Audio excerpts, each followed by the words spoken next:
Hello guys, this is Joshua Hawes. As you can tell with the title video, I'm doing a review for Batman vs Superman Dawn of Justice. So the title says itself what it's kind of about. And so I'm just going to be doing a review, giving the good, bad, mixed, and my final thoughts. So instead of just talking, let's get into it. First of all, let's talk about the good, because there is actually a lot of good in this film, which people who've seen the film might be shocked to hear. But I think there's generally... I'm going to turn the light on so it's easier so you see me. I think there's generally a lot of good in this film. Let's talk about the cast. The cast is really good. Henry Cavill reprised his role as Superman. He's really good at Superman. Ben Affleck is a good, but there is a flaw I have about it that I will explain in my negatives. But for positive, he's a really good character because he kind of this Batman is a very aggressive Batman that kills people, and we find out why because of his experience that triggered this more aggressive side. We've never seen this aggressive of a Batman. It's really interesting, but there is a flaw I'll get to.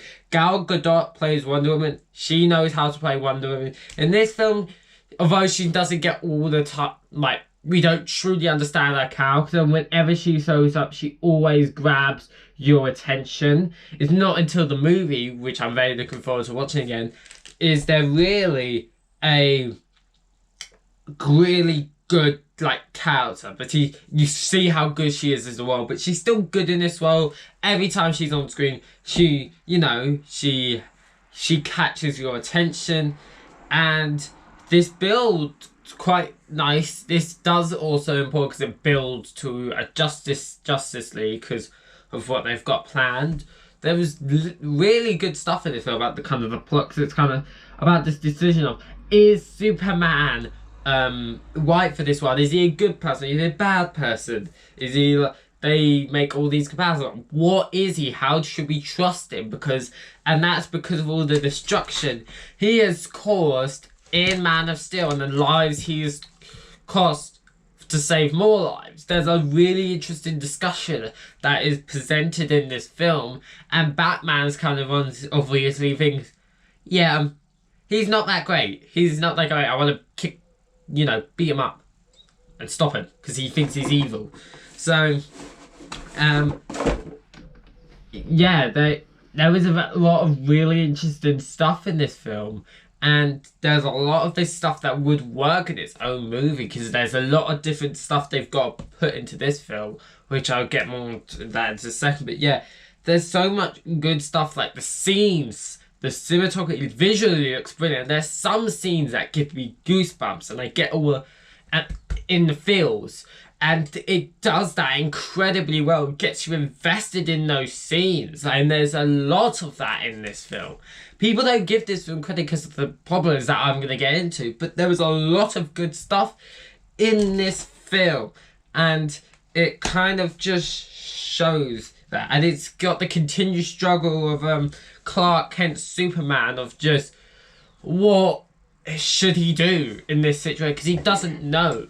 And there's a lot of really interesting stuff, and we do get a rough explanation why he doesn't like Batman, because he does have an opinion on Batman, which is there. I'm gonna go more into that in a bit. But there was a lot of brilliant stuff in terms of the scenery, the characters, the story being told through those characters is generally brilliant stuff, and some incredible scenes that get you in the feels, and it makes you feel something. And there's a lot of scenes I like, and a lot of stuff in that movie that I really like because of that. Now let's get to the bad. This is why for me, this is a very frustrating movie, because there's lots of good, so many greats about this film, but also a lot of bads. The movie, it feels like they're squishing 2 or 3 movies into this. It feels like they're squishing Batman v Superman, a Man of Steel sequel, a Batman origin story, because we only roughly get that, and a Justice League setup. Those are 4 main plot things in one film that is 145 minutes.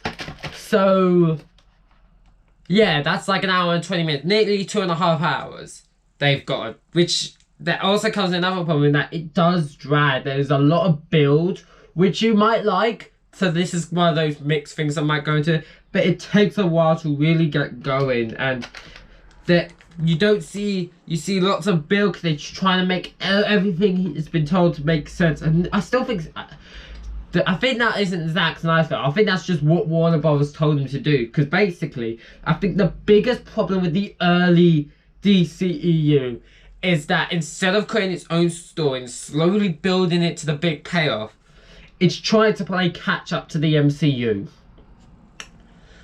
which is not a good idea. You should focus on yourself. And I don't think that's Zack Snyder's stuff. I think it's fault. I think that's just Warner Brothers saying, we want this, this, and this, and this, and this to take place in the film. And he's trying his best. And it works decent, but there's clearly something missed. There is a extended edition of this film, which is not available on DVD, which is why I haven't seen it. But I might watch it one day, because it might explain stuff a lot better than this film does. So yeah, I think they're just trying to squish in too much into kind of one film. So yeah, and there's also the main villain of Loki. Felt like he was not really needed. I felt like the whole plot they were going with Loki should have been a Man of Steel sequel. Here's what I would have done. I would have had a Batman origin story that whatever happens to him is, and he finds out about what happens in Metropolis. So like we have the Batman movie. It ends with this thing that makes him snap and be more aggressive. Then in the post-credit scene, we see what we see at the start of Batman v Superman. That destruction, and it goes blank out for the post-credit scene, and it says Batman will return in Batman versus Superman. That'll be a really good post-credit scene. Then we get to Batman versus Superman. A complete misunderstanding, which is why these two go to war. And although Superman survives, he loses the battle, and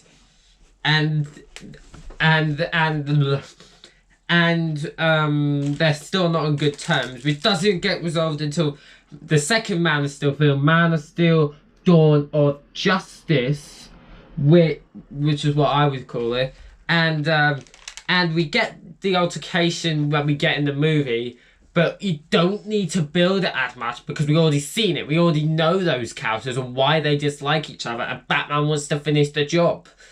And then we can have pretty much the exact same film, but just less build for Batman v Superman. Focus on the plot with Lex Luthor and what he's trying to do, which leads to these two men, and you can complete that story there. I feel like they merged 3 movies into one, and I would have preferred they separate this into 3 films that had that story really built. That's another negative I want to go in with Ben Affleck's Batman. I really like this more aggressive one, but we didn't get to see him originally, what it was like, so we can see the difference of how he was this.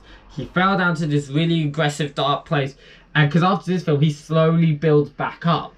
So if we saw just one film of him being classic Batman, something happens that makes him snap and be more aggressive. So in this film, Man of Steel: Dawn of Justice in my alternative timeline, he starts, after 3 movies, we've established this Batman, and he starts to, after we have 3 movies, 1 the original Batman, 2 this new Batman, he starts to build back up and redeem himself. I think that would have been a lot more interesting. There's just so much I love about this film, but there's so much that annoys me, because the Justice League setup was very forced in. Apparently there's more to it in the extended edition with Lex Luthor and stuff, but because why he's more aware of something that is coming. But because I think I've seen a short little clip of of the villain from Justice League, she's making an appearance with the 3 mother boxes, which you won't know what they are yet. But so if they showed that would have given a bit more light to that, like something is coming, because this thing as the end of this film has huge consequences and something terrible is going to happen. They only briefly touch on it, and in the film it's like, but how does he know this?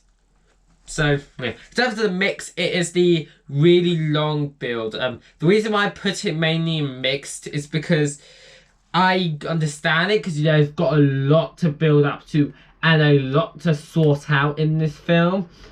But it's too long and it gets a bit exhausting. I lose focus, and there are times where I weren't paying attention until like the final act of the film, which is generally one of the best final acts to any superhero film. That's a positive. But it is generally brilliant. The emotions and what you feel, it's just incredible. So, yeah, that's kind of all I've got for the mix. Overall, this is a very, very frustrating film because there's a lot I love and a lot of problems with it. But I love the scenes in this is incredibly difficult. I think of how much I give this a positive rating and I really enjoy it because of the issues that I've just mentioned of them trying to force too much into one. I'm gonna give it a 7 out of 10. There's a part that wants me. How about 7.3? A 7.3 out of 10 because there's so much stuff that I love about this film and so much stuff that I generally dislike, and it's through no fault. A lot of it is through no fault of the director, Zack Snyder, who I actually think is a great director. He's a controversial one, but I think he's great. So, overall, 7.3 out of 10. I hope you enjoyed this video. If you've seen this film, let me know what you think. I hope you enjoyed the video. If you did, don't forget to like the video, subscribe to the channel if you haven't yet, turn notifications on so you never miss a video, and I'll see you all in the next one. Bye, guys.